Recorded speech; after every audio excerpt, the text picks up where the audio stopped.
So இந்த மேட்சை ஜெயிச்சதுக்கப்புறம் ஹார்திக் பாண்டியா ரொம்ப சந்தோஷமா இருந்தாரு. அது மட்டும் இல்லாம விஜய் சங்கரை ஒரு பக்கம் பாராட்டி தள்ளியிருக்காரு. என்ன ஏது அப்படின்றது பார்த்துடலாம். ஸோ ஒரு பாயிண்ட்ல பார்த்தீங்கன்னா மேட்ச் எங்க கிட்ட இருந்து கையை விட்டு போயிட்டு இருக்கு அப்படின்றது எனக்கு தெரிஞ்சது.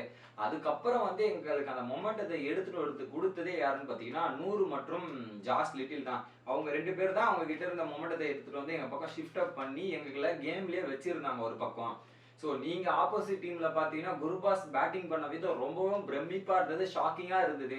ஏன்னா நாங்க போட்ட பால்ல எல்லாமே பாத்தீங்கன்னா குட் லென்த், குட் லைன், கரெக்டா லைன் அண்ட் லென்த் எல்லாம் மெயின்டைன் பண்ணிட்டு இருந்தோம். ஸோ அந்த லைன் அண்ட் லென்த்தையும் ஆடுறாருன்னா ஸோ அந்த அளவுக்கு ஒரு பேட்டிங் விளையாடி இருக்காரு. ஸோ அதுலயும் பாத்தீங்கன்னா கன்வென்ஷனா அவர்கிட்ட கிளாரிட்டி ஆஃப் தாட் இருந்தது. எதை எப்படி அடிக்கணும்ன்றத கரெக்டா கிளியர் மைண்ட் செட்டோட விளையாடினதை எனக்கு பிரமிக்க வச்சது. இந்த மாதிரி பேட்டரை பார்த்து நான் ரொம்ப நாள் ஆகுது அப்படின்றத சொல்லியிருந்தாரு.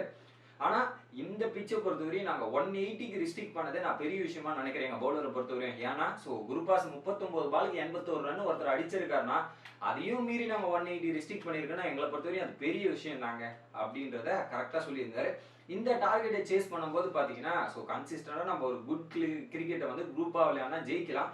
அது மட்டும் இல்ல அம்புலா வந்து கரெக்டான சுச்சுவேஷனுக்கு வெயிட் பண்ணி ஆடணும் அப்படின்றது ஒண்ணு.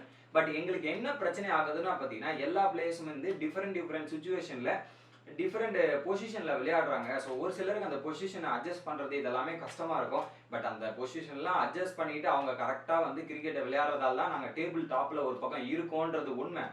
அதே மாதிரி நம்ம எண்ட் ஆஃப் தி டே வந்து டெய்லியுமே கன்சிஸ்டண்டா ஒரு குட் கிரிக்கெட்டை விளையாடிட்டு இருந்தா எல்லாமே கரெக்டா இருக்கும். ஒரு பக்கம் வின்ன தோக்குறோமோ ஜெயிக்கிறோமோ பட் நம்ம டெய்லி வந்து கரெக்டான குட் கிரிக்கெட்டை விளையாடினா ஈஸியா வின் பண்ணலாம் அப்படின்றத தெளிவுபடுத்த சொல்லியிருந்தாரு.